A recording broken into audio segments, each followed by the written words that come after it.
Hello everyone, welcome to VK classes.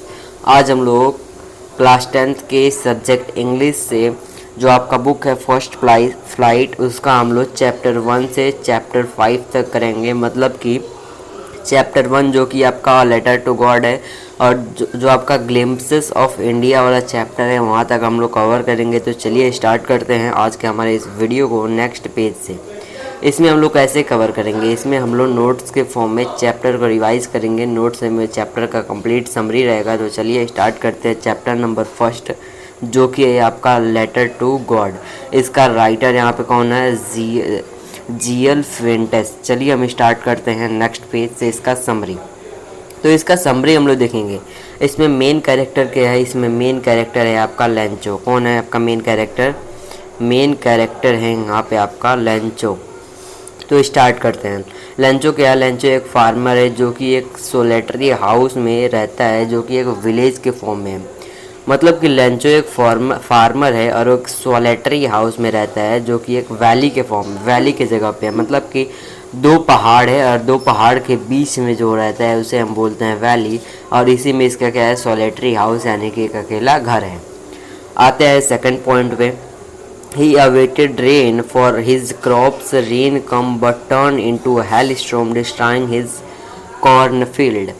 जो Lencho है वो सोच रहा था, वो बारिश के लिए क्या कर रहा था? सोच रहा था। लेकिन बारिश तो हुआ, रेन तो हुआ, लेकिन उसी रेन के साथ हेल स्टॉर्म के फॉर्म में हुआ। रेन कैसे हुआ? रेन आपका हेल स्टॉर्म के फॉर्म में हुआ।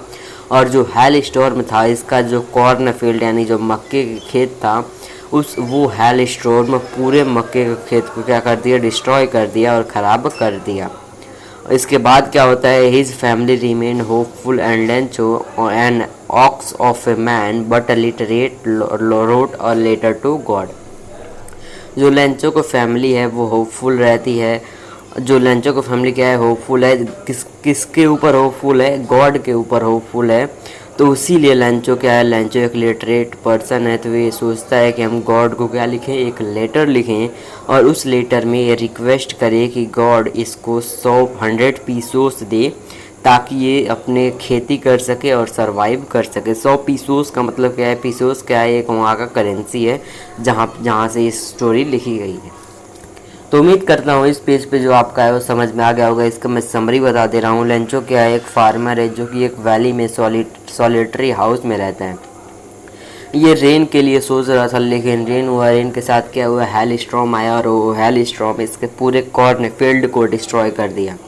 इसकी फैमिली होपफुल थी गॉड के ऊपर। तो जो लेंचो है सोचता है कि मैं गॉड को एक लेटर लिखूं और उस लेटर में रिक्वेस्ट करता है गॉड को कि गॉड इसको 100 पीसोस दे ताकि ये फिर से खेती कर सके और अपने जीवन सरवाइव कर सके। आते हैं नेक्स्ट पेज पे। Addressing the envelope to God and send to a letter to a post office. Envelope है उस पर लिखता है टू गॉड और उस एनवेलप को या फिर उस लेटर को भेज देता है कहाँ पे? पोस्ट ऑफिस में। The postmaster, amused beaters by the Lencho and gathered donations to send Lencho 70 pesos. पहले जो पोस्ट मास्टर होता है वो अम्यूज होता है, मतलब कि हंसता है कि ये लेटर टू गॉड लिख रहा है। लेकिन उसके बाद वो क्या करता है? लेंचो के गॉड के ऊपर जो फेथ है, भरोसा है, उसको समझता है और अपने मेंबर्स जो उसके पोस्ट ऑफिस में मेंबर्स थे उनके मदद से डोनेशन लेता है और 70 पीसों को क्या करता है? जमा करता है और इसको क्या करता है? ये सेंड कर देता है लेंचो के पास। अपॉन रिसीविंग, जब लेंचो इसको रिसीव करता है तो Lencho grew very angry at a short fall. लेंचो बहुत ही ज़्यादा एंग्री हो जाता है, बहुत ही ज़्यादा गुस्से में आ जाता है छोटे समय के लिए। He wrote again asking to the remaining amount of the causing post office staff theft calling them क्रोक्स।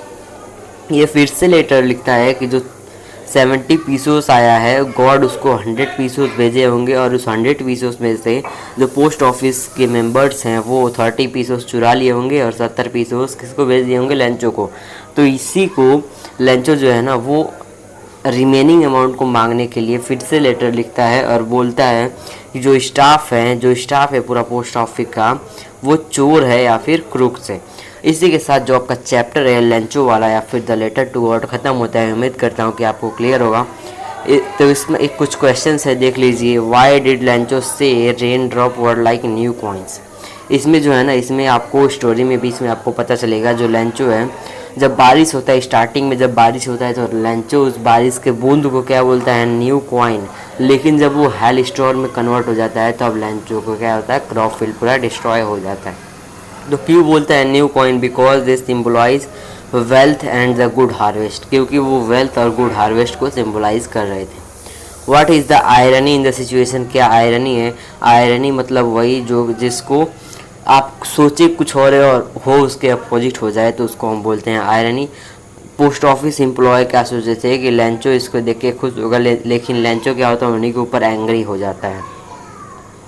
तो इसी के साथ आपका फर्स्ट चैप्टर हो गया है ख़त्म। आते हैं सेकंड चैप्टर जो कि है Nelson Mandela long walk to freedom. आप बोलेंगे पोएट्री करवाइए, पोएट्री हम नेक्स्ट वीडियो में करेंगे अकेले, तो इसमें पहले हम सारा प्रोस देख लेते हैं, मतलब स्टोरी देख लेते हैं। तो सेकंड स्टोरी पे आते हैं जो कि है Nelson Mandela long walk to freedom. इसका भी समरी देखेंगे। The inauguration of South Africa first democratic non racial government took place on 10 May 1994। South Africa में पहले बार जो नॉन रेशियल गवर्नमेंट फॉर्म हुआ जो कि डेमोक्रेटिक है, और वो कब बना है, 10 मई 1994 को। इसी का क्या हो रहा है, इनॉग्रेशन हो रहा है। The ceremonies were held on the union building in Pretoria which had been symbol of the white supremacy. जो सेरेमनी है वो यूनियन बिल्डिंग प्रिटोरिया में हेल्ड किया जा रहा है जो कि वाइट सुपरमेसी का सिंबल है। International leaders and dignitaries attend the inauguration making it largest gathering of its count South Africa.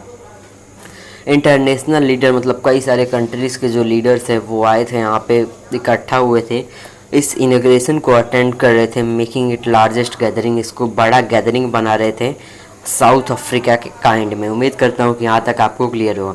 ये चैप्टर फैक्चुअल है तो इसको थोड़ा आप कंसंट्रेट होकर समझिएगा।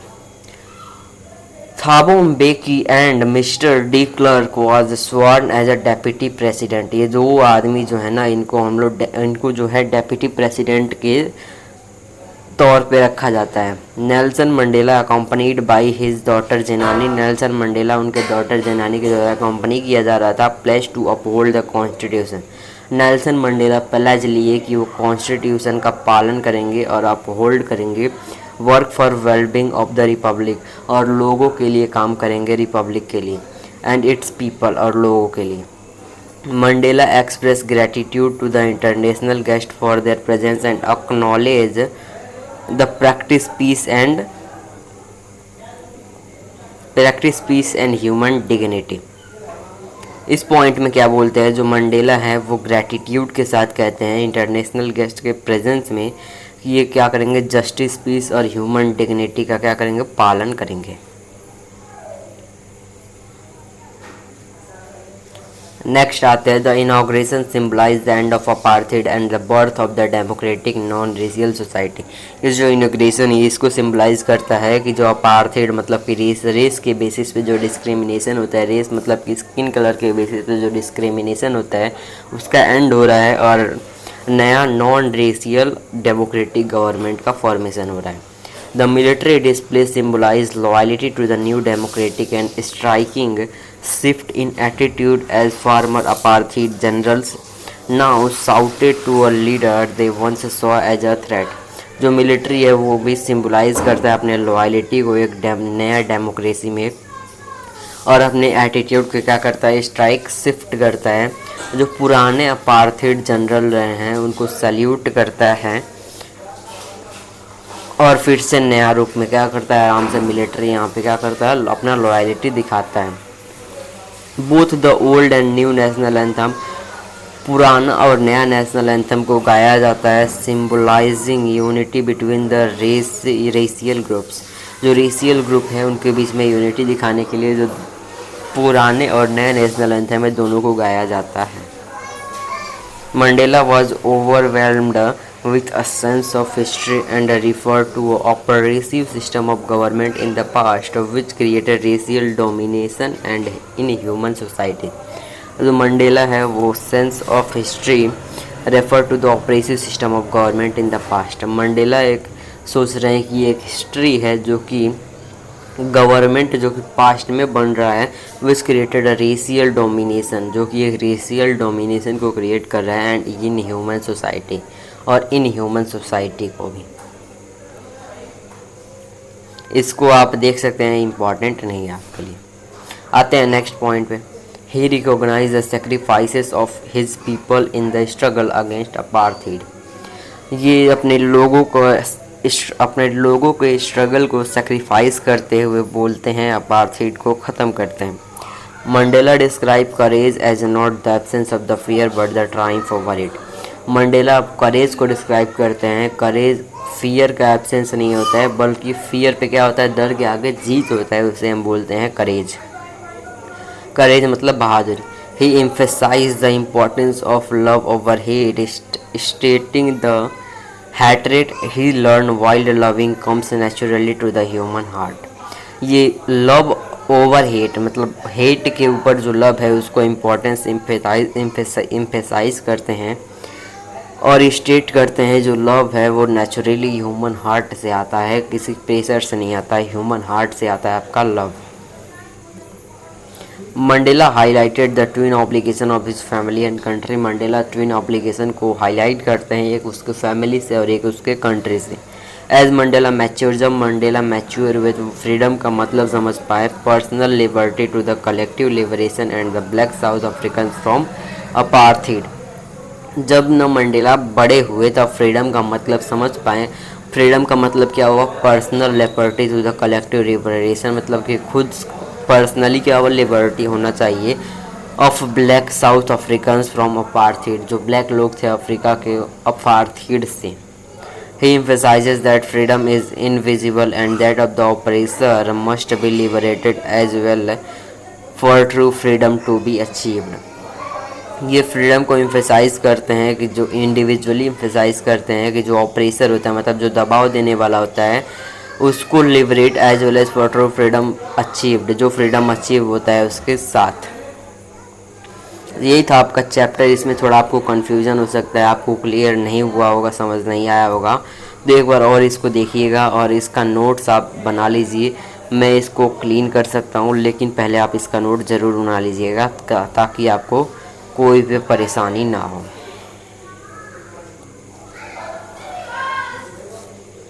तो चलिए इसका कैरेक्टर ट्रेट क्या है, कौन कौन कैरेक्टर है। कैरेक्टर यहाँ पे नेल्सन मंडेला जो कि ब्रेव हैं, डिटरमाइंड, सेल्फिश, विजनरी। मैसेज क्या है, true freedom is when it is enjoyed by the everyone not just a select few. ये क्या आपका यहाँ पे मैसेज है। आते हैं अब इसके कुछ क्वेश्चंस पे। How has the attitude of the military general change. Military general का एटीट्यूड है वो कैसे चेंज हो जाता है, ऐसे चेंज होता है जब आप कंप्लीट चैप्टर बुक से पढ़ेंगे तो वहाँ पे आप देखेंगे कि मिलिट्री जनरल होते हैं, नेल्सन मंडेला बोलते हैं कि यही मिलिट्री जो कि कुछ दिन पहले मुझे अरेस्ट कर रहा था आज वही हमको सैल्यूट कर रहा है। यही क्या आता है, लॉयल्टी दिखाता है नेल्सन मंडेला की तरफ। तो ये ऑप्शन क्या होगा आपका, करेक्ट हो जाएगा। ट्विन ऑब्लिगेशन क्या है, पहला फैमिली और दूसरा क्या होता है, कंट्री के लिए। अब आते हैं नेक्स्ट चैप्टर जो कि है टू स्टोरीज अबाउट फ्लाइंग। इसमें दो पार्ट है, तो पहले पार्ट को स्टार्ट करते हैं। Is first flight. A young seagull was, एक यंग सीगल है जो कि उड़ने से क्या हो रहा है, डर रही है। सीगल क्या होती है, जो समुद्र के आसपास रहने वाली पक्षी है। एक यहाँ पे स्टार्टिंग होती है स्टोरी का कि एक यंग सीगल है जो कि उड़ने से डर रही है, जो कि एक लेज पे खड़ी है और अपने सिबलिंग को देख रही है कि वो उड़ रहे हैं। मतलब कि एक लेज मतलब क्या होता है, पहाड़ का ऐसा चोटी जैसे होता है, वहीं पे क्या है, एक यंग सीगल खड़ी है और वो अपने सिबलिंग्स भाई बहनों को देख रही है कि वो सब उड़ रहे हैं और ये उड़ने की कोशिश कर रही है लेकिन उड़ने से डर रही है। क्यों डर रही है, ताकि ये गिर ना जाए समुद्र में। His parents try to motivate upgrade and threaten him to fly. इसके जो पेरेंट्स हैं इसको मोटिवेट करते हैं, अपग्रेड करते हैं और इसको मारते पीटते भी हैं ताकि ये फ्लाई करे, डांटते हैं। He watched his family flying and his brother catching his first hearing while he stayed behind। ये सबको देखती है कि इसकी पूरा फैमिली क्या कर रहा है, फ्लाई कर रहा है, लेकिन ये जो है ये क्या हो रहा है, सिर्फ और सिर्फ बैठ के देख रहा है। और यहाँ पे जो इसका ब्रदर है ना, जब पहला उड़ान भरता है तो वो क्या करता है, नदी में से वो पहला अपना क्या करता है, मछली भी पकड़ लेता है। उससे इसके फैमिली और भी खुश हो जाती है। The seagull was hungry and based from his mother for food. Seagull जो है क्या है, हंग्री है, भूखी है, और अपने मम्मी से क्या कर रही है, भूख की गुहार कर रही है, मतलब कि खाना मांग रही है। Because of the hunger and temptation by the mother, he dived and catch to the end of the taking fruit। यहाँ पे देखिए जो इसकी मम्मी है वो आ रही है दूर से एक फिश को पकड़ते हुए, तो ये सोच रही है कि इसके लिए ला रही है, तो इसके लिए एकदम ये मोटिवेट हो जाती है, और इसकी मम्मी आती है इसके पास और यहीं पे रुक जाती है, इसके पास नहीं आती है। इसके जो आप सीगल है वो बहुत ही भूखी है, तो भूखे हंगर के कारण क्या करता है, पानी में डाइव करता है, मतलब कि इसको कैच करने के लिए आता है लेकिन कैच नहीं कर पाता है, पानी में डाइव कर देता है। तो स्टार्टिंग में क्या करता है, ये बहुत ही ज़्यादा डरा हुआ था कि ये उड़ नहीं पाएगा, लेकिन जैसे जैसे ये गिरता है उस पहाड़ से नीचे, तैसे इसके पंख क्या होते हैं, खुलने लगते हैं, और फाइनली ये क्या करता है, उड़ने लगता है। इस फैमिली प्रेस्ड, इसकी फैमिली बहुत ही ज़्यादा प्रेस करते हैं इसके, और इसका बहुत ही ज़्यादा प्रेस करते हैं और इसको फूड देते हैं, और सक्सेसफुली अपना फर्स्ट फ्लाइट भर ली है, पहला उड़ान भर ली है। कैरेक्टर कौन कौन है, सीगल है जो कि टिमिड है और कंफर्ट लविंग है, मतलब कि वो कंफर्ट चाहती है। इसकी मदर क्या है, टफ है, मोटिवेटिंग है और क्लेवर है। थीम क्या है, ओवरकमिंग फियर, करेज, सेल्फ डिस्कवरी। जो आने वाला फियर होता है ना, वो करेज और सेल्फ डिस्कवरी करता है। यही मैसेज आप यहाँ पे देख सकते हैं। आते हैं अब इसके सेकंड पार्ट पे, जो कि है द ब्लैक एरोप्लेन। इसका भी समरी देखते हैं द ब्लैक एरोप्लेन का। The narrator is flying old Dakota plane France to England hoping to be his family and enjoy big breakfast। यहाँ पे जो नरेटर है वो आ रहा है अपने ओल्ड डकोटा प्लेन में, जो कि कहाँ से आ रहा है, फ्रांस से इंग्लैंड आ रहा है, ये होप करने के लिए कि पहली बार अपने फैमिली के साथ मिलकर क्या करेगा, पहला ब्रेकफास्ट करेगा सुबह सुबह।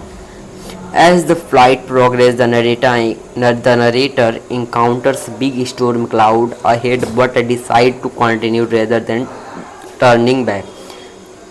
जैसे जैसे नरेटर आगे बढ़ते हैं तो देखते हैं कि बहुत ही बड़े बड़े स्टॉर्म क्लाउड आ रहे हैं। स्टॉर्म क्लाउड आगे क्लाउड्स का पहाड़ रखा हुआ है, तो नरेटर पीछे जाने के बजाय आगे चलते जाते हैं। क्यों जाते हैं, क्योंकि चाहते हैं कि ब्रेकफास्ट करें अपने फैमिली के साथ। Inside the storm cloud visibly becomes zero and the compass, radio and other instruments fail हो गया है। मतलब कि जैसे जैसे क्लाउड में एंटर करते हैं तो विजिबिलिटी मतलब दिखाई देना कम हो जाता है, और जो कंपास है, रेडियो है और अदर इंस्ट्रूमेंट है, सारा क्या होता है, ख़राब हो जाता है और बंद कर देता है काम करना। In the midst storm the narrator spot another plane fly near by without light, black aeroplane. जो नरेटर है इनके बगल में ही देखते हैं कि एक और प्लेन जा रहा है बिना कोई लाइट के, तो देखते हैं ब्लैक, जो कि जिसको बोलते हैं नरेटर की ब्लैक एरोप्लेन। जो पायलट है उस एरोप्लेन का, वो अपना हाथ हिला के सिग्नल देता है नरेटर को कि उसको क्या करे, फॉलो करे। Grateful for the assistance the narrator obediently follow black aeroplane which turns northward. जो नरेटर हैं या फिर जो आपका इस एरोप्लेन को उड़ा रहे हैं वो नरेटर इसको फॉलो करते हैं और नॉर्थवर्ड चलते हैं। The black aeroplane continue landing narrator through the half and half.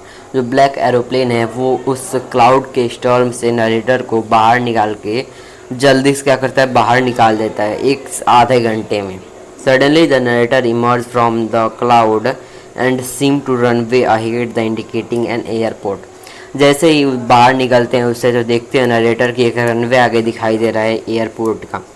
जो नरेटर है वो सेफली लैंड कर जाते हैं और वॉक करके अपने ओल्ड डकोटा से दूर चले जाते हैं। हाउएवर एक लेडीज क्या करता है, narrator look to the black aeroplane it nowhere be found.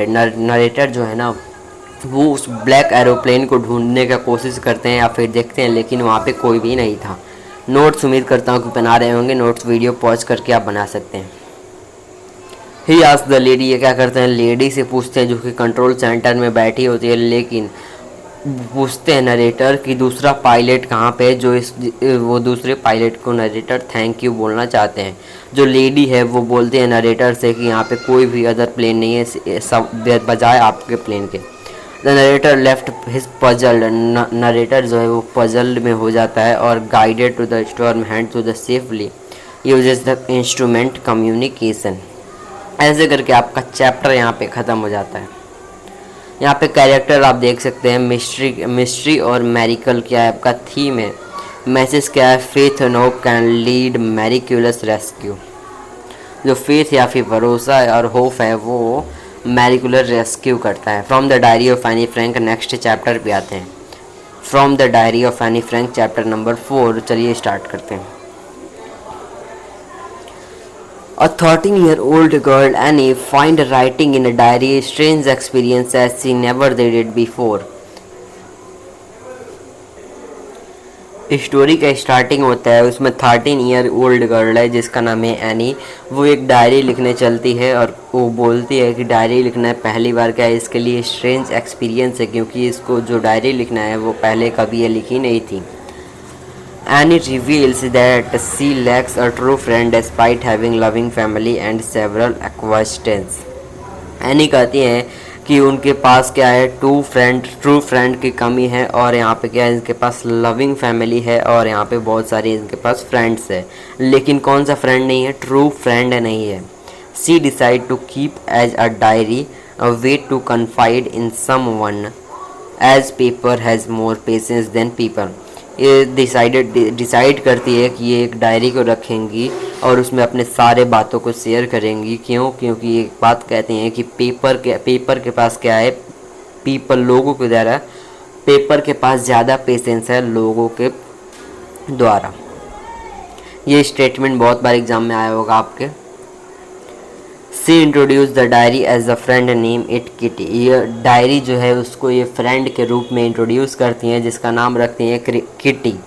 And plans to share her experience with it. और अब जो भी एक्सपीरियंस ये फील करेंगी उसको उसमें शेयर करना है इनको। She provide a brief sketch of her family including her family background. ये अपने फैमिली का ब्रीफ स्केच देती हैं, अपने बैकग्राउंड को उसमें शामिल करती हैं। She mentioned the upcoming meeting in the school. Teacher decided the students' progression to the next grade, creating anxiety and excitement among them. ये मेंशन करते हैं अपकमिंग मीटिंग, इनके स्कूल में आने वाले पेरेंट्स टीचर मीटिंग को यहाँ पे क्या करते हैं, डिस्कस करते हैं। और यहाँ पे जब पेरेंट्स टीचर मीटिंग आ रहे हैं इनके स्कूल में, उसमें क्या होगा, जो टीचर्स होंगे वो बच्चों के मार्क के हिसाब से इनको अगले ग्रेड में भेजेंगे। कुछ बच्चों को क्या था, एक्साइटमेंट हो रहा था और कुछ को डर लग रहा था नेक्स्ट क्लास में जाने का। She discuss her relationship with her teachers and recall amusing incident involving a punishment for talking in the class. ये अपने टीचर के साथ रिलेशनशिप को भी क्या करते हैं, डिस्कस करती हैं। अम्यूजिंग जो कि पनिशमेंट भी इन्वॉल्व था उसमें इनके क्लास में। पनिशमेंट के रूप में क्या था, ये एक ऐसे इनको क्या मिलता था, पनिशमेंट के रूप में ऐसे लिखने को मिलता था। टॉपिक क्या था, एक chatterbox as a genuine reason for her talking. ये क्या करती हैं, अपने टॉकिंग का जेन्युइन रीज़न उसमें क्या करती हैं, लिख के लाती हैं। She says it is a student trait and she is inherited quality from her mother. ये कहती है कि ये क्या है, स्टूडेंट का ट्रेट है और ये इनहेरिटेड की है। ये जो टॉकिंग जो करती हैं ये अपने मदर से क्या किए हैं, इनहेरिटेड की हैं, मतलब कि आनुवांशिक है। She hands a funny and well written essay on the topic quack quack quack she Mistress chatter box to turn the joke as a teacher. ये क्या करती हैं, एक फ़नी और वेल रिटन ऐसे लिख के लाती हैं। टॉपिक क्या था, quack quack quack and mistress chatter box to turn a joke on teacher. Teachers को क्या करता है, जोक के फॉर्म में टर्न कर देते हैं। It was about a mother's duck and a father swan with 3 baby duckling who were beaten to death by her father because quacked too much. ये एक स्टोरी है जिसमें क्या था, डक था, मदर डक थी और एक फादर स्वान था जिनके पास 3 बेबी थी। वो अपने बच्चों को क्या कर रही थी, मारने के लिए सोच रही थी। क्यों? क्योंकि वो बहुत ही ज़्यादा टॉक करता है, too much quack quack talking करती है। The essay get appreciation from her teacher mister Keesing leading to his perspective. जो इनका टीचर है मिस्टर किसिंग, इनको बहुत ही ज़्यादा अप्रिसिएट कर देता है और इसको क्या करते हैं, सारे क्लासेस में सुनाते हैं और इनकी बहुत तारीफ़ करते हैं और फाइनली इनको अलाउ कर देते हैं कि क्लास में ये टॉकिंग कर सकती हैं। यही था chapter Anne Frank. Anne Frank क्या है, इंटेलिजेंट, मैच्योर्ड, सिंसियर और ऑप्टिमाइजिंग गर्ल है। इस चैप्टर का थीम क्या है, liveliness, resilience, self expression. Message क्या है, even in the darkest time hope and human, darkest time में भी क्या करना चाहिए, होप भरोसा रखे रहना चाहिए। नेक्स्ट आते हैं ग्लिम्पसेस ऑफ इंडिया, इसका 3 पार्ट है। पहला पे आते हैं बेकर फ्रॉम अ गोवा। अब बेकर फ्रॉम अ गोवा इसका समरी क्या हो जाएगा, the traditional Goan baker called pader. जो गोवा में ट्रेडिशनल मतलब पुराने तौर तरीके के जो बेकर थे उनको हम बोलते थे, उनको क्या किस नाम से बुलाया जाता था, pader. Is a key figure in the Goan society deeply link to the Portuguese culture and tradition. जो कि गोवा के सोसाइटी का की फिगर है और जो कहाँ से रिलेटेड है, वो पोर्चुगीज़ के टाइम से चलते आ रहा है। The third and jingle of the bakers bamboo still announces his arrival in the some places. Third and jingle मतलब कि जो बेकर होते हैं जब आते हैं तो एक ऐसा साउंड निकालते हैं, उस साउंड का नाम क्या है, थर्ड एंड जिंगल। और ये जैसे आते हैं जब ये साउंड निकलता है तो कुछ प्लेसेस पे क्या होता है, बाम्बू का स्टिक रहता है, वो स्टिक क्या करता है ग्राउंड पे जैसे क्या करते हैं, हिट करते हैं तो एक कैसा साउंड निकलता है, third and jingle.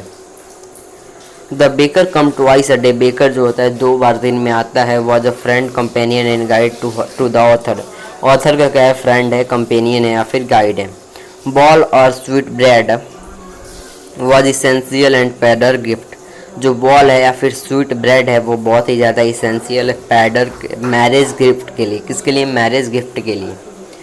The lady of the house must prepare sandwiches of the daughter engagement, जो हाउस के लेडी होंगी वो क्या करेंगी, सैंडविचेस जरूर प्रिपेयर करेंगी डॉटर्स के इंगेजमेंट के लिए। Cakes and bolinhas are essential for festival and Christmas, cakes और बॉलिनास फेस्टिवल और क्रिसमस के लिए क्या है, बहुत ही ज़रूरी है।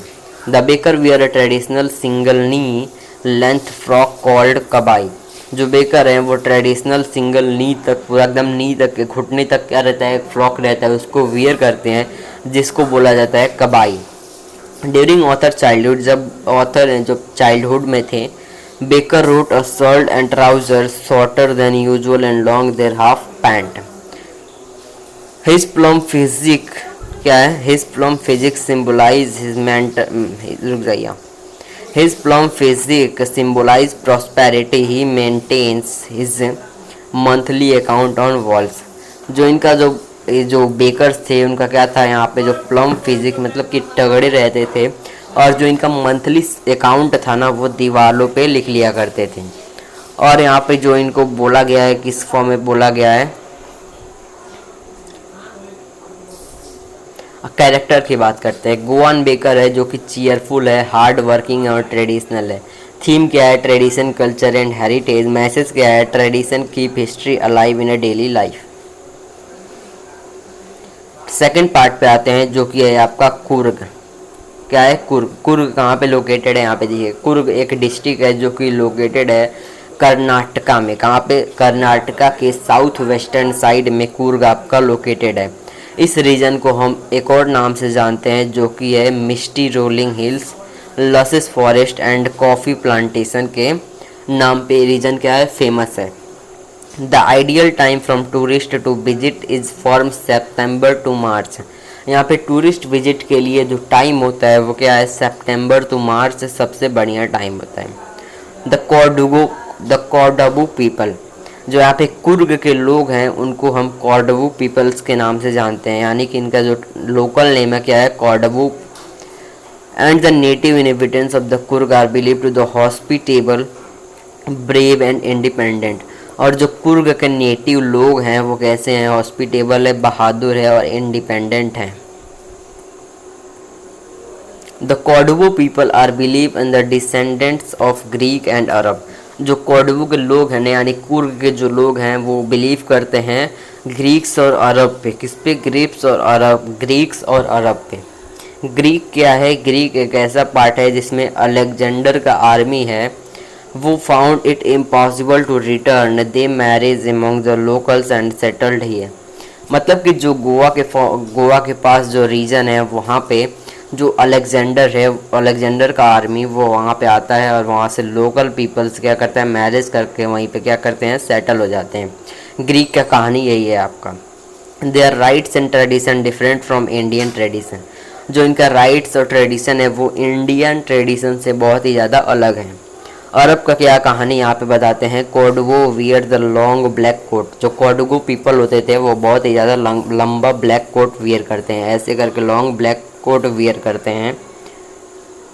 With hand embroider wrist known as kupya. यहाँ पे जो रिस्ट होता है वहाँ पे क्या होता है, यहाँ पे एक तलवार को रखने के लिए जगह रहते हैं, उसको हम बोलते हैं kupya. It was resemble as the keffiyeh.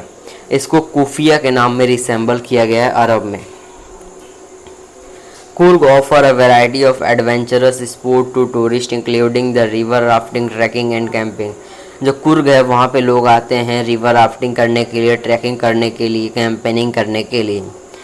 Visitors of Coorg can see variety of animal. जो लोग कुर्ग में आते थे वो वैरायटी ऑफ एनिमल्स को देखते हैं, नेचुरल हैबिटेट को देखते हैं including elephant, tigers, leopard, deer and wild bears. इसमें कैरेक्टर क्या है, कुर्ग पीपल हैं जो कि क्या है, ब्रेव है, हॉस्पिटेबल और इंडिपेंडेंट है। थीम क्या है, नेचर और कल्चर। लास्ट जो कि है आपका टी फ्रॉम आसाम, इसको हम लोग ख़त्म करते हैं। T from Assam. T from Assam में आसाम के जो चाय है उसके बारे में बताया जाता है। तो यहाँ पे स्टोरी स्टार्ट होता है राजवीर और प्रांजल से, जो कि ट्रेन में जा रहे हैं टी गार्डन्स, यानी कि जो प्रांजल है उसके गांव जा रहे हैं। राजवीर कहाँ रहता है, राजवीर रहता है दिल्ली में और प्रांजल रहता है यहाँ पे आसाम में। तो ये राजवीर और प्रांजल समर के महीने में जा रहे हैं प्रांजल के गांव, जो कि ट्रेन से जा रहे हैं और लस प्लांटेशन को देखने के लिए। Pranjal family is tree read a detective novel and Rajveer is excited by a beautiful scenery outside. जो प्रांजल है वो बुक्स पढ़ता है रास्ते भर में, और जो राजवीर है वो ब्यूटीफुल जो बाहर का सीनेरियो है उसको देखता है। Rajveer share legend. Rajveer legends के बारे में बताता है। लेजेंड्स क्या होता है, महान आदमियों के बारे में बताता है। One about the Chinese emperor. पहला क्या है, चाइनीज एम्परर के बारे में, और दूसरा है बौद्ध धर्म। किसके बारे में, बौद्ध धर्म के बारे में। T originated in China. जो चाय है वो चाइना में ओरिजिनेट होता है 2700 BC में, और यूरोप रीच करता है 16th सेंचुरी में। At Dekhiya Bari tea estate run by the Pranjol's father, they see workers plucking tea leaves. जब प्रांजल्स और राजवीर ट्रेन से आते हैं तो देखिया बारे में देखते हैं कि जो प्रांजल के फादर हैं वो वर्कर्स को प्लांटेशन में क्या कर रहे, काम करते हुए देखते हैं। कौन, राजवीर और Pranjal. Rajveer impress Pranjal father with knowledge of the second flush season May July with produce the best tea. Rajveer Pranjal के फादर से पूछता है कि जो सेकेंड फ्लड सीजन है मई जुलाई, जो कि टी का क्या होता है, बेस्ट सीजन होता है मई जुलाई में। यही था कि आपका यहाँ पे फर्स्ट फ्लाइट का टी फ्रॉम आसाम तक का चैप्टर। अब मिलेंगे हम नेक्स्ट वीडियो में जहाँ पे हम फुटप्रिंट विथआउट फीट कवर करेंगे। तो चलिए इस वीडियो में इतना ही, मिलते हैं नेक्स्ट वीडियो में।